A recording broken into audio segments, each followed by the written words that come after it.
शेष ब्लगटी गुपचुप खियारे सरीथिला तापरे बड़ आरंभरे नैथिबा भड़ा घरे प्रवेश करागला।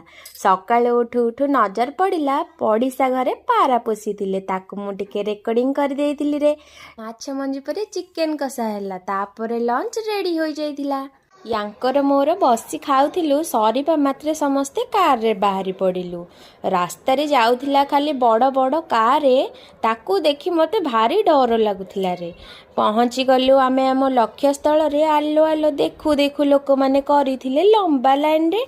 दुई भौणी चालुथिले हाथ धरी। भाबिलु पार्क बुलिबा चल लाइन न करी। भीतर को फोन अलाउ करिवे नाही। प्लानेटोरियम आमे जाइथिलु रे भाई। शेष को आपणक सस्पेंस दूर होइला। आइसक्रीम टा लास्ट को खिया होइथिला। एठी ब्लॉग शेष करिली। देखा हेबा नेक्स्ट ब्लॉग रे। Bye bye.